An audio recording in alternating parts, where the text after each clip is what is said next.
bueno, desde la fundación de Diario de Cuatro, ha estado siempre con nosotros. Es más, él inauguró Diario de Cuatro, una comparecencia allá en el antiguo Canal 4.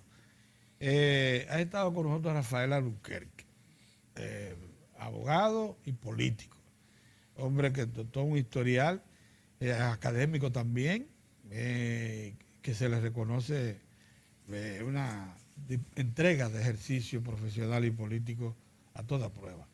Buenos días.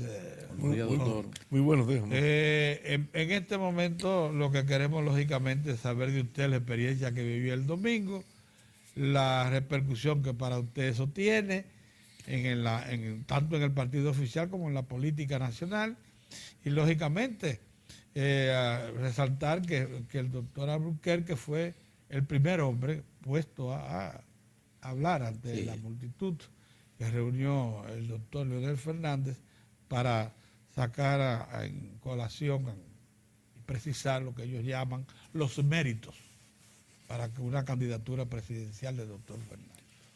Mira, yo creo que hay que resaltar, aparte del fondo del evento, el montaje del evento. Yo creo que fue un montaje espectacular, excepcional. Uno de los matutinos decía que había un montaje al estilo convención americana. Y yo creo que sí, realmente fue un gran montaje, un gran escenario, con un orden perfecto al interior del tabloncillo del Palacio de los Deportes. Y mensajes implícitos en ese montaje. Fíjate que en el escenario no estaban miembros del Comité Central del Partido de la Liberación Dominicana, o los diputados o los senadores, como siempre se estila. En el escenario estaban miembros de la sociedad civil. O sea... ¿Qué era lo que quería destacarse entonces? Sí, o sea, profesionales. No, porque se mencionan las ausencias como duda de respaldo a Leonel. Se mencionan las ausencias. Y es todo. No, las ausencias de los diputados, en primera línea. Es los comentarios que oía desde ayer. No, pero ponen en duda que esté respaldando a Leonel. No, eso se desmintió. Habían 36 diputados, los 36 diputados que han respaldado al compañero Leonel. Pero en el escenario, Pedro, estaban representación de los profesionales, representación de los agricultores, representación de los trabajadores del país, representación de las organizaciones comunitarias, educadores y educadoras, médicos, médicas. Es decir, había toda una gama de profesionales y de hombres y mujeres de nuestro pueblo para dar ese mensaje de que esto es un acto del pueblo que durante estos meses muy rápidamente no ha recogido firmas, sino que hemos ido casa por casa pidiendo la firma de ciudadanos y ciudadanas que han llenado un formulario que ellos, no se lo llena la persona que los visita, ellos mismos han llenado su formulario, ellos mismos lo han firmado y todo eso ha sido pasado a una... O sea, que es una adhesión. A la computadora, ¿no es así? O sea, está todo totalmente organizado. Nosotros ahí tenemos los nombres y apellidos, cédulas y los que tienen celular y celulares de los que están respaldando de ese 1.200.000 personas que en estos momentos respaldan la candidatura de Leonel Fernández. Y luego ya viene la parte, el contenido del acto. Y ese contenido del acto yo quiero resumirlo en el discurso de Leonel Fernández. Es un discurso de carácter institucional.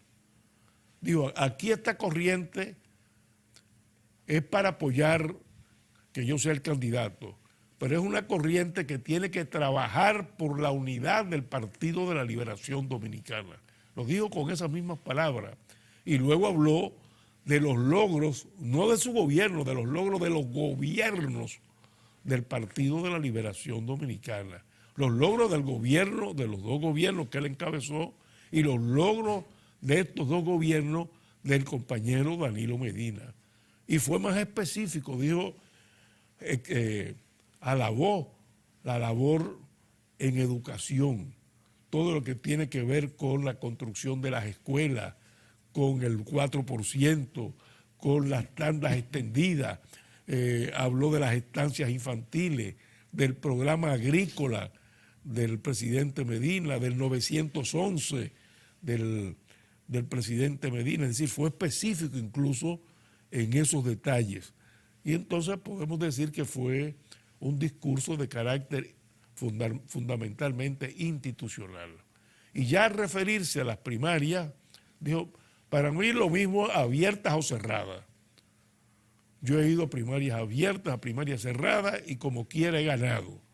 Para mí lo importante en estos momentos era, mi posición era la de defender la Constitución. Yo entiendo, como abogado, como jurista, que la Constitución, que la Suprema Corte de Justicia en el 2005 consideró que las primarias abiertas simultáneas violaban la Constitución. Bueno, es una sentencia con autoridad irrevocable de la cosa juzgada y yo entendía, decía Leonel, que ya con esto el debate había terminado. Entonces, esa fue mi posición y eso es lo que yo he defendido. La Constitución hay que respetarla, la Constitución establece los límites de los derechos de los ciudadanos, pero también los límites del poder, y eso es lo que yo considero que es necesario respetar y por eso ha sido mi lucha.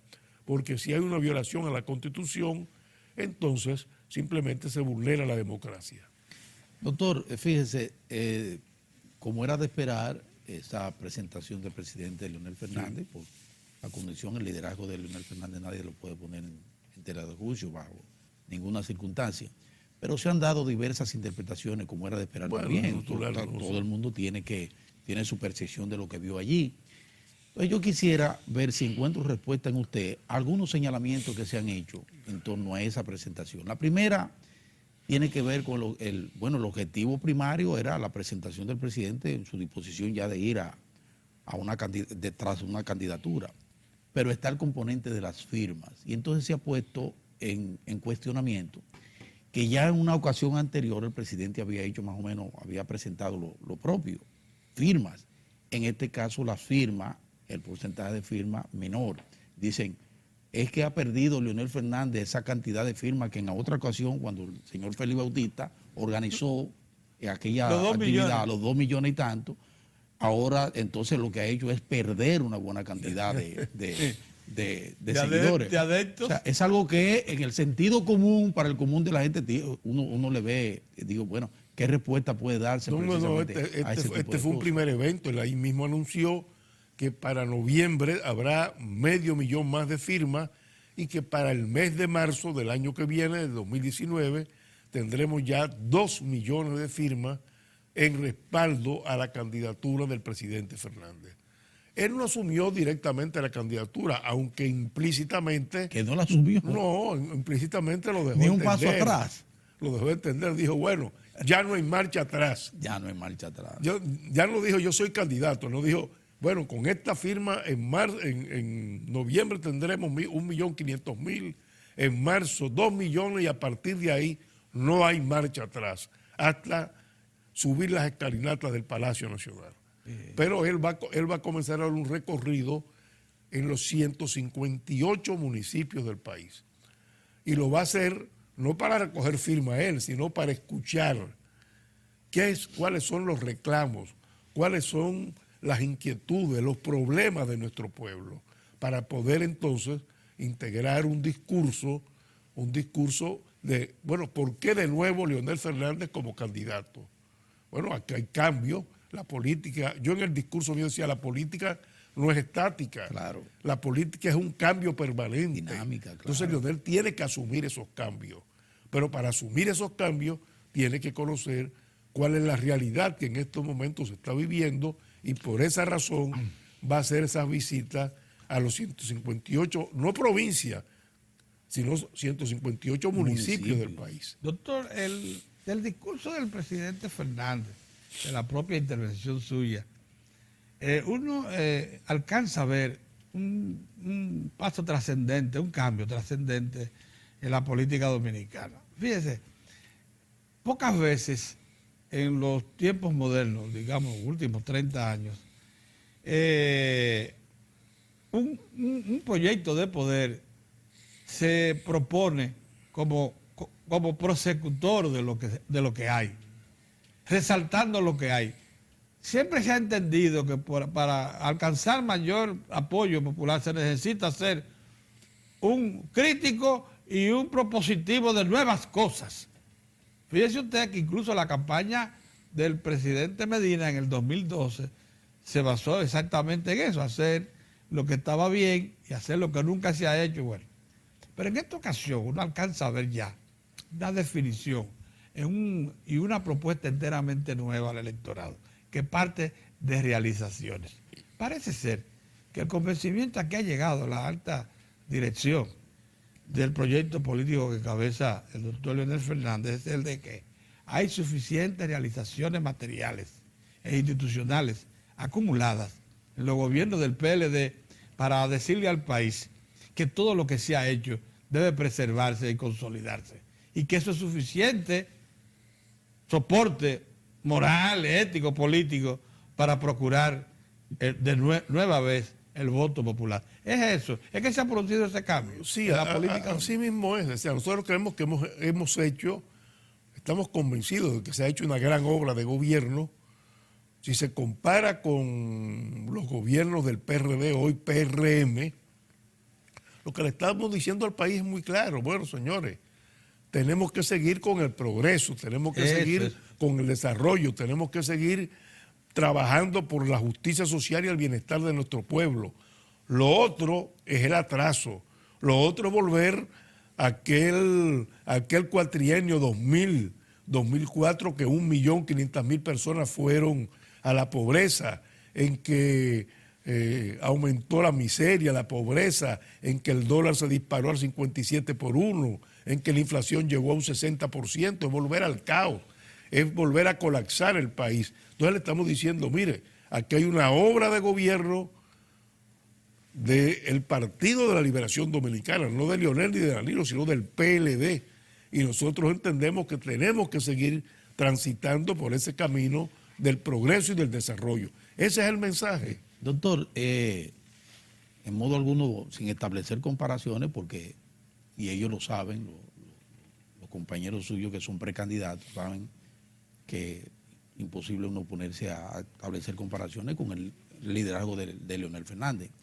Pero ciertamente ya el doctor Leonel Fernández se aproxima a ser un precandidato, uno más dentro de los precandidatos que han surgido en el seno del Partido de la Liberación Dominicana.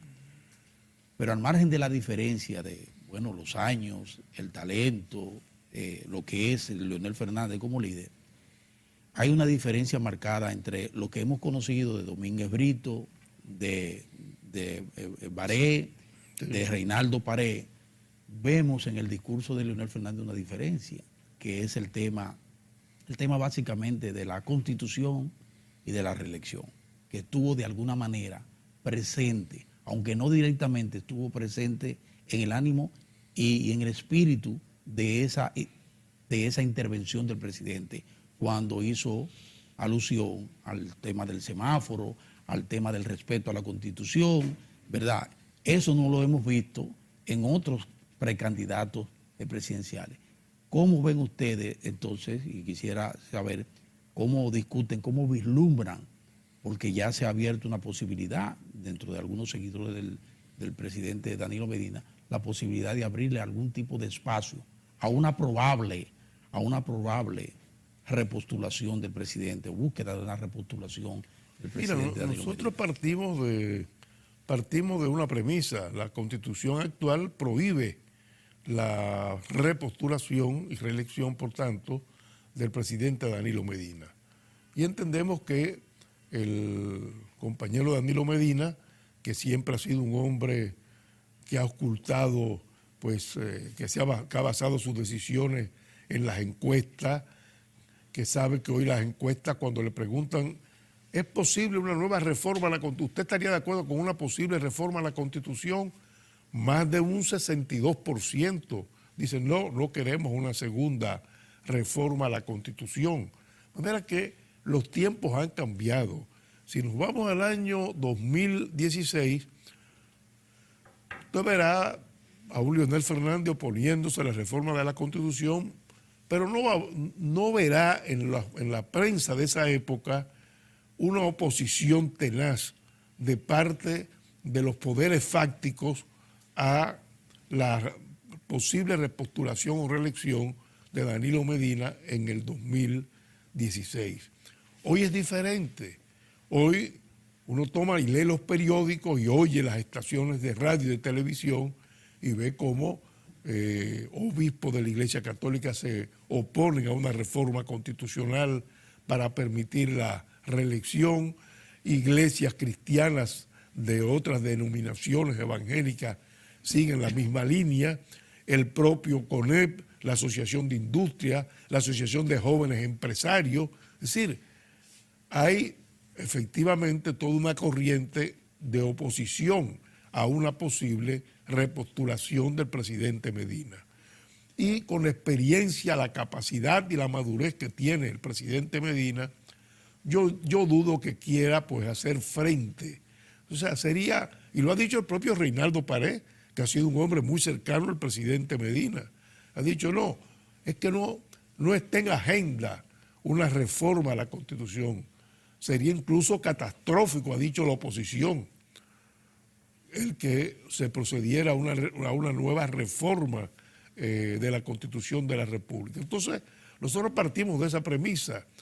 Hoy por hoy está prohibida la reelección en la República Dominicana. Entonces, bueno, el presidente Fernández, si es candidato, tendrá que competir con los otros candidatos que ya se han ido presentando internamente en el PLD.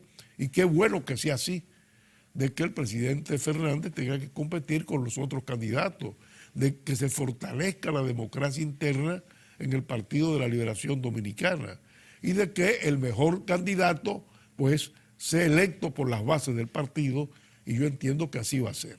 Doctor, entonces ustedes piensan que la decisión del presidente Danilo Medina, que dijo que ya la tiene, lo único que la anunciará en marzo, va en el sentido de acogerse simplemente a lo que establece la Constitución hoy, o ven como algunos que lo han manifestado públicamente, gente cercana a él y algunos juristas, como es el caso, el más reciente, Julio Curi, que dice que no tiene ni siquiera que pasar por una reforma constitucional para poder participar en una eventual repostulación. ¿Ustedes apuestan a que eso, a lo que va a ocurrir en marzo, como anunció el presidente, su anuncio va a ser de que no va a presentarse, no va a intentar presentarse? Vamos, yo no estoy en la piel del compañero Danilo Medina ni de cualquier otra persona. Eso es una decisión de él, pero yo estoy seguro que por la madurez y la experiencia que tiene, difícilmente intente una repostulación en estos momentos. En primer lugar, fíjate, para mí tendría que ir a reformarse la Constitución. No tiene los votos suficientes. Hay 36 legisladores del PLD que están muy firmes en contra. Luego habría que buscar los votos del Partido Revolucionario Moderno, el propio presidente, el aspirante a la presidencia, no presidente del partido, sino Abinader sí, ha señalado que sería una catástrofe la reelección. De manera que si aparecen los miembros del PRM votando por una ley, convocando a la Asamblea Nacional, bueno, inmediatamente la gente, ¿qué va a pensar? Bueno, ¿y cómo consiguieron esos votos? Entonces, es muy difícil. Y el otro sería la interpretación constitucional. Del transitorio, del artículo 124. Eso sería en el Tribunal Constitucional. Eso sería en el Tribunal Constitucional. Y ya esas son cosas ya decididas hasta por el propio Tribunal Constitucional. Fíjate en los recursos que se hicieron contra la reforma constitucional del 2015, que permitió la reelección del presidente Medina. Uno de los argumentos fue, pero un momento, el presidente Medina se juramentó por la Constitución del 2010. Y por tal razón, aunque se reforme, él no puede aspirar a ser presidente, porque si no, estaríamos hablando de un efecto retroactivo de la ley. Y el Tribunal Constitucional, cuando falló ese recurso, dice en uno de los considerandos que la ley no puede ser retroactiva, pero no habla la Constitución de que la Constitución no pueda ser retroactiva. Dice el Tribunal Constitucional en el 2017. Ahora, en una sentencia de hace un año, dice no, es la ley la que no puede tener efecto retroactivo, pero no a nivel constitucional. Y entonces dice no, por esa razón podía reelegirse, porque fue reformada la Constitución. De manera que ahí hay decisiones también hasta del año 95 de la Suprema Corte de Justicia en ese sentido. O sea que sería muy cuesta arriba y traumática una reelección en este momento. Hay otro elemento importante a los fines de ver cómo le damos curso y vemos hacia dónde van las apuestas dentro del Partido de la Liberación Dominicana, que como digo, hay varios precandidatos que están muy activos, están en la calle, y han puesto ese partido. Qué bueno, porque así se moviliza el partido. Está bien movilizado, eso es verdad, eso es verdad, pero el presidente Leonel Fernández también tocó un elemento básico que incluso nos llevó a retrasar más de lo debido la ley de partidos políticos, que es el caso de las primarias abiertas o cerradas. Ya el presidente Leonel Fernández dice, bueno, con primarias abiertas o cerradas, no importa. ¿Cuál es la situación? ¿Cómo ven? ¿Cuáles son las proyecciones? Ahora que ya hay un plazo de la Junta Central Electoral para que eran 75 días, ya son menos. Todos los partidos se aboquen y digan cuál va a ser, en definitiva, el modelo que van a seguir para las primarias. ¿Cómo ven ustedes el ambiente en esa dirección? Porque la gente que sigue al presidente Danilo Medina ha seguido apostando a las primarias abiertas. En el caso, ¿cómo lo ven? Mira, ahí tenemos nosotros un problema, y es que, bueno, el Comité Central se podría reunir y decidir, bueno, van a ser primarias abiertas simultáneas. Pero resulta que la misma ley dispone que los estatutos tienen que ser ajustados a la ley, a lo que dice la ley. Y los estatutos nuestros señalan que las candidaturas a cargos electivos deben ser escogidas por las bases del partido. Serían primarias cerradas. Entonces habría necesariamente que convocar a un congreso, y el congreso son las bases del partido, para poder reformar ese artículo de los estatutos y entonces darle la facultad al Comité Central para decidir lo de primarias abiertas o primarias cerradas. Y convocar un congreso toma tiempo. Ese sería un argumento que tenemos pero ya el plazo está dado. No, ya son 75 días. Yo me imagino que ahora el primer lunes de septiembre el comité político tendrá que discutir ese punto. Pero la verdad es que habrá que reformar los estatutos del partido. Entonces, para ponerse a tono con la ley. Para ponerse a tono con la ley. Claro, para ponernos a tono. En todo caso, si eso no acontece, le será imposible entonces al PLD, si no lo hace en tiempo hábil. No, tiene que hacerlo. Tiene que hacerlo, Pedro estaba si no se puede, a eso. Si el Congreso no se puede hacer, tendríamos que decir no, y vamos con el padrón del partido.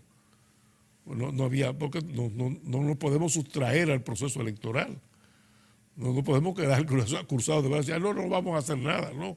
Tendríamos que tomar una decisión. Sí. De todas maneras, el asunto es complejo, no solamente por el partido. Complejo eso. Porque pon tú que el PRM decide que va con primarias cerradas y el PLD decide que va con primarias abiertas el mismo día, que sería, de acuerdo con la ley, el primer domingo de octubre. Sí. Bueno, hay que tomar medidas de parte de la Junta Central Electoral para impedir el doble voto, porque en el PRM solamente van a votar los PRMistas, pero como el PLD, si va con el padrón abierto, podrá votar todos los que están inscritos en la Junta Electoral. Hay que evitar que los del PRM voten entonces en el PLD, porque ya votaron. Sí. Ya votaron en el PRM, pues van a tener doble voto. Bueno, esas son de las cosas que hay que especificar. El otro aspecto que a mí me preocupa no se ha ventilado mucho, pero a mí me preocupa. Sí. Bueno, si hay un partido va con cerrada, otra con abierta, ahí tenemos el caso de que eso le permite incluso a los ciudadanos en sentido general decir, bueno, este no votó en la mesa del PLD, sí votó en el PRM. Bueno, ¿el voto es secreto entonces o no es secreto? Porque ya yo sé cómo está votando el ciudadano. Sí. Cuando son simultáneas y abiertas, no importa, porque usted coge su papelón grandísimo y usted dice, bueno, yo soy del PRM, voto por el PRM, yo soy del PLD, voto por el PLD, pero nadie sabe cómo usted votó. Pero cuando hay un partido que va con abierta y otro con cerrada, bueno, ya es muy fácil detectar quiénes son los que van a votar por un determinado partido. Mire, doctor, el buen juicio llama. Pero yo espero que la Junta resuelva eso. Ellos van a vamos ver. resolver, la Junta sabe lo que tiene que hacer ahí, hermano. El buen juicio indica que lo que más le conviene a este país es que los partidos todos procuren unificarse primero ellos, unificar criterios para presentarle al país, porque lo necesita, ofertas electorales, programas electorales importantes, con el menor vestigio de confrontaciones internas, para no dañar el proceso. Sin embargo, eso va a meritar del buen juicio de las cabezas que están al frente de los partidos. Cuando volvamos de la pausa, porque queremos con Florencia ir a una pausa, nosotros quisiéramos que hablar ahora, ya que está en el ánimo el espíritu de unidad en el PLD, que es la apuesta, a ver cómo anda la beligerancia, si va a bajar un poquito el tono de la beligerancia y además el discurso opositor al propio gobierno. También, que eso también la importancia hay que vestigio tiene de eso también. El complemento de una ley electoral para Exactamente, que completemos para el eso. cuadro. Vamos a ir a la pausa y cuando volvamos, entonces integramos también al camarada y buen amigo, don Héctor Tineo Nolasco, que está con nosotros. Vamos a la pausa.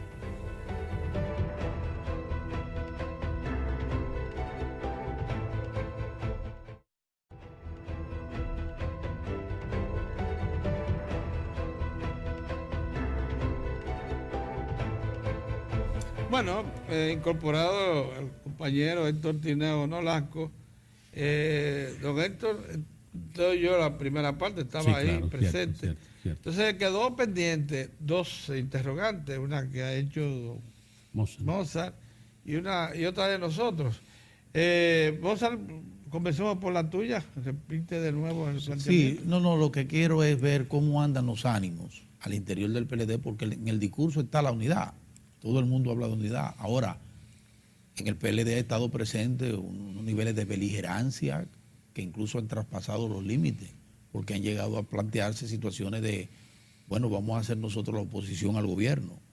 Entonces ya con ese tipo de enfoque, uno se pregunta, pero vamos a enfrentar al gobierno y vamos a apostar a la unidad, como que no se entiende eso. No, mira, siempre habrá a nivel de la dirigencia media, de la dirigencia de base, siempre hay, y lo habrá siempre, ahora y en el futuro. Y de la alta dirigencia también. También de alta dirigencia esa discrepancia. Pero al final, y lo hemos visto en la última reunión del comité político, los mismos medios de comunicación dijeron va a ser una reunión complicadísima, va a ser una reunión en que puede haber la ruptura del partido. Y fue una reunión incluso rapidísima. Ya a las 9 de la noche había terminado la reunión. Antes tal vez de las 9 de la noche había terminado. Sí. Comenzamos 7:10, 7:15. Y ya para las 8:30 ya teníamos resueltos los planteamientos fundamentales con relación a quienes iban a ocupar la presidencia y las presidencias del Senado y de la Cámara de Diputados. O sea, no hubo mayor problema. ¿Por qué? Porque tenemos la suerte, lo que yo decía hace un momento, de tener un liderazgo con la suficiente madurez para saber que tenemos que entendernos, que tenemos que buscar pues el acuerdo que nos permita a nosotros primero preservar esa obra de gobierno, pero al mismo tiempo seguir hacia adelante fortaleciendo y ampliando todo lo que tiene que ver con esa obra de gobierno que es la de la modernidad, la del progreso, de la justicia social y el bienestar de nuestro pueblo. Entonces, tendríamos que ser locos para decir, bueno, vamos a romper el partido, nos dividimos y que venga aquí entonces el pasado a gobernar el país. Entonces tenemos que mantener esa unidad y tenemos que ser lo suficientemente pues maduros para decir, bueno, tenemos estos límites, hasta aquí llegamos y ahora tenemos que escoger el candidato del partido y todos apoyar al candidato que se ha escogido por el Partido de la Liberación Dominicana. Bien. Por lo que usted percibe en el partido, ¿le permite también comprender que en la base se entiende este discurso? Mira, las bases del partido también, las bases del partido pues trabajarán sobre las líneas que trace la dirigencia del partido. Yo creo que en eso no habría mayores problemas. Claro, siempre y cuando, bueno, nosotros sepamos cuáles son nuestras propias limitaciones. Entonces yo creo que con eso, pues, el mensaje de Leonel Fernández fue muy claro. Entonces, podemos seguir hacia adelante y yo creo que el país lo necesita y nosotros tenemos que ser lo suficientemente responsables para saber que con la unidad garantizamos el triunfo del Partido de la Liberación Dominicana, pero no el triunfo del PLD, garantizamos la estabilidad económica de este país, garantizamos el desarrollo de este país y evitamos volver al pasado. Y todos sabemos quién representa el pasado en la República Dominicana. Bueno, tenemos ley de partidos y organizaciones políticas. Muchos dicen, pero ¿por qué no se aprovechó ahí mismo se discutió la ley electoral? Claro. Porque el cuadro electoral nuestro es bastante viejo, hay que actualizarlo. ¿Qué importancia le asigna usted a la ley electoral?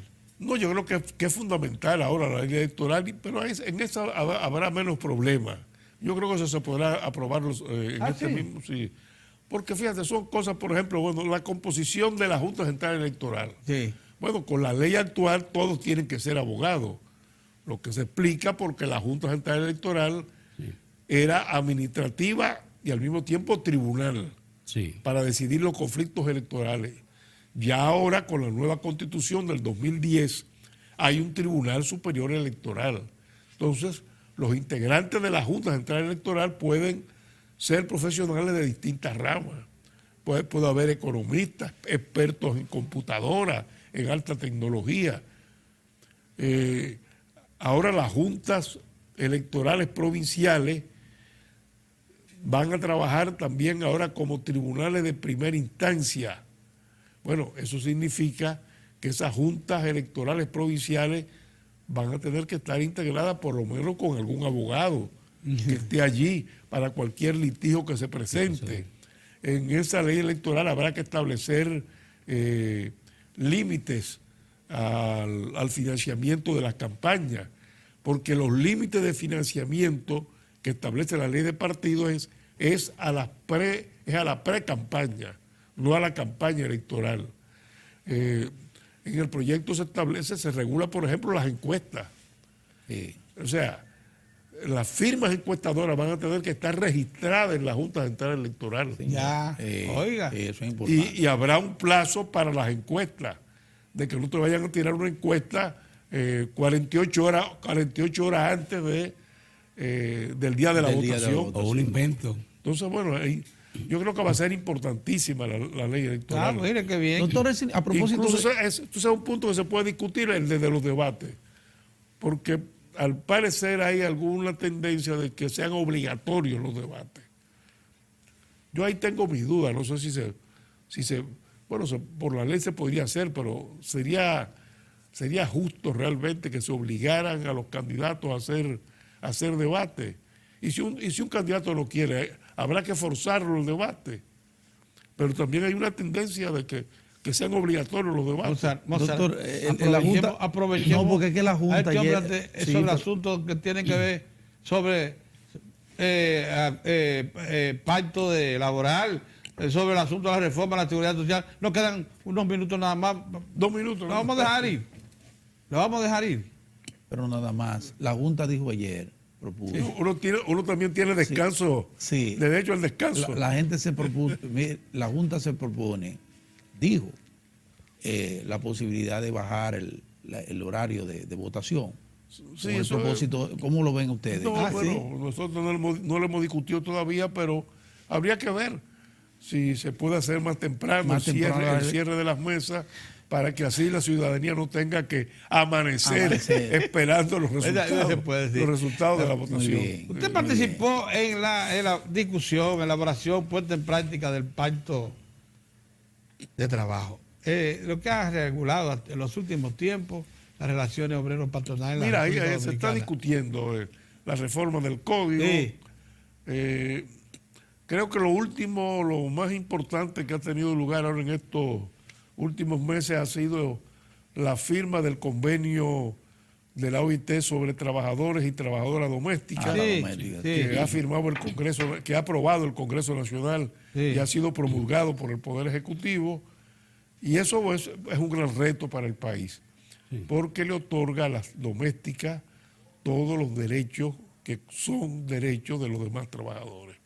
De manera que habrá que inscribirle en el régimen contributivo, no en el régimen De la seguridad subsidiado, social, sí. de la seguridad social. Tendrán jornada de trabajo, además de vacación y regalía pascual, como tienen ahora jornada de trabajo. Tendrán derecho a prestaciones laborales, lo cual me parece muy importante, Importante. porque era un sector, Trascendente claro. eran trabajadoras de segunda clase. Sí. Ahora van a tener igualdad con los demás trabajadores y trabajadoras del país. Doctor, y la reforma de la seguridad social y ese régimen de pensiones, Ay. eso no hay que reformarlo. Hay que reformarlo totalmente. Hay que totalmente que Oh, pero reformarlo. ese régimen de pensiones son Hay un proyecto de ley que ha manejado el Ejecutivo a través de la Presidencia, que me parece interesante. Lo Sí. importante es ver cómo se introduce al Congreso Nacional. Porque eso hay que cambiarlo. Hay que cambiarlo, Si ¿verdad? no, en el año 2028 vamos a tener grandes protestas en el país Usted, cuando comiencen a pagarse las pensiones. Déjame- las pensiones déjeme con un regresar. 22%. 22%. Oh, pero ven acá, pero eso es un Es verdad, crimen de lesa eso sería una humanidad. locura. Y que un 22% 22% de pensiones. Se le Ah, pero ven acá.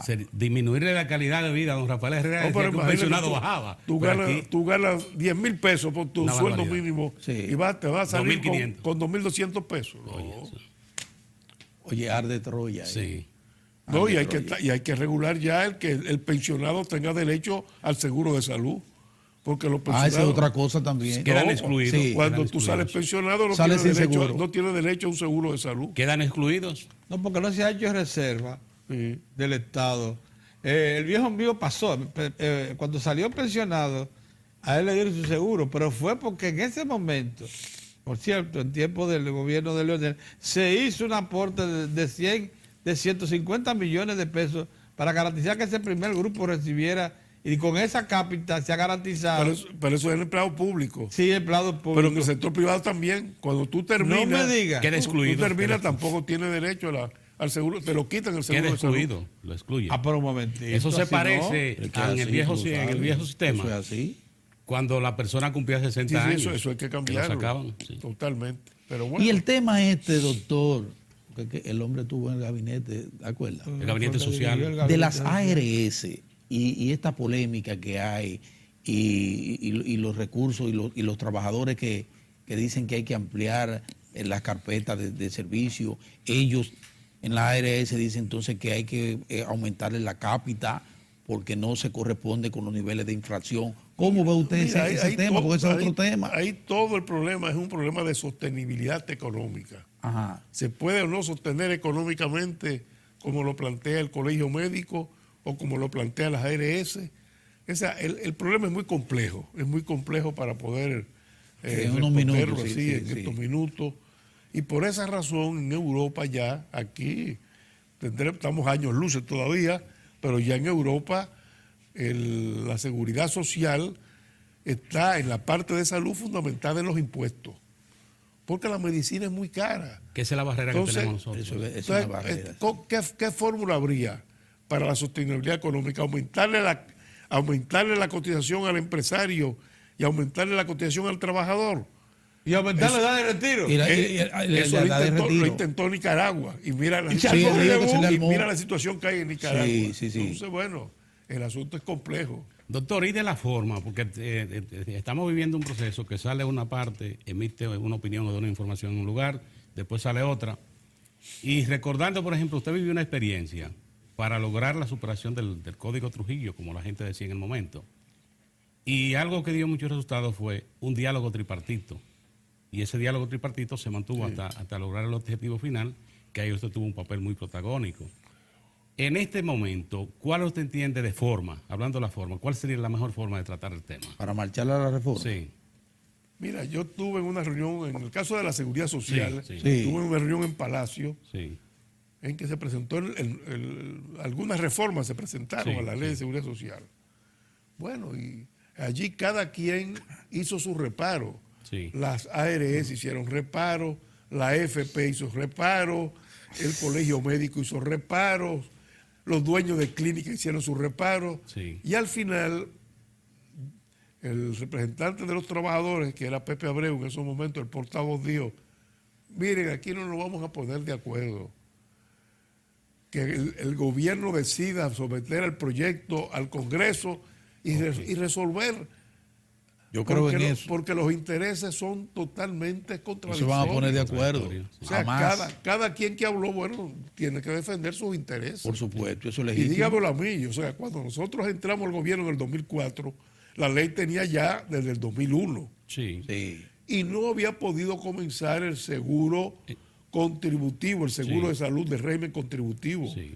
Hipólito Mejía 8 veces intentó 8 veces intentó lo puso, sí. ponerlo y nunca pudo por los intereses. Sí. Y entonces nosotros, en un diálogo que fue agotador, que yo fui el que lo presidí, y fue agotador, un diálogo que comenzó en el 2006, durante todo un año, ya en el 2007 logramos se poner pudo. en vigencia, en vigor, el régimen, la salud del régimen contributivo. Porque cada quien tenía sus propios Sí. intereses. Entonces, es un problema serio. Ahí se planteaba que el régimen contributivo, que el país no estaba preparado, que se iba a llevar Bueno, pero ya sí. usted sabe. Hay una experiencia, nos quedan 2 minutos, una experiencia de estos intentos de actualización de todo lo que es la seguridad social. Y es el asunto de este poder compartido, la capacidad de objetar Del veto. de cualquiera de El los veto. tres. Tal parece, doctor, que en nuestro caso se ha abusado del veto. Sí. Y que por tanto eso debe revisarse y regresar otra vez la discrecionalidad al Poder Ejecutivo. El veto, como en otros países, debería tenerlo exclusivamente el Estado. Ahí está. Claro. Ahí El está. Estado. Ahí está. Porque de lo contrario sucede lo que ha venido pasando. Y curiosamente ha sido sobre todo el sector empresarial el que ha manejado el veto. Sí. Entonces tú tienes el caso, por ejemplo, una resolución la adoptan, la superintendencia, la impugnan. Ya. Tan pronto la impugnan, se suspende. Se la suspende. ejecución. Ahí la está la ejecución. cosa. Y De claro, que hay más de 100 procesos Más de 100 pendientes por en el eso. tribunal. y no se resuelve. Y no se resuelve. Y no se resuelve. Sí. Mira otro caso, el de Senasa. Ya hay decisión del Tribunal Constitucional. Los empleados públicos tienen que estar en Senasa. Las ARS impugnaron la eso. constitucionalidad de esa norma. Sí. Primero ante la Suprema, y la Suprema dijo: señores, es muy diferente un empleado público que un trabajador del sector privado. En el sector privado hay un contrato. En el empleo público, en la autoridad es el imperium, no hay contrato. De manera que son dos regímenes diferentes y por eso tiene que estar exclusivamente en Senasa. No lo aceptaron, lo llevaron hasta el Tribunal Constitucional. Y el Tribunal Constitucional dispuso y dijo: no, la norma que establece que los empleados públicos vayan a Senasa está conforme a la Constitución. Bueno, y todavía hoy Están siguen pataleando. insistiendo y siguen pataleando. Sí, siguen pataleando. Óigame. Y para que lo sepa. Doctor, Bueno, pues Gracias. ya usted sabe. muchas gracias, No, gracias, gracias. doctor. Qué, Gracias qué a ustedes. agradable hablar con el doctor, ¿eh? Sí. Con tranquilidad, con paz, No. con racionalidad. Qué bueno. Gracias, doctor Rafael. Gracias. Nosotros volvemos mañana, Dios mediante.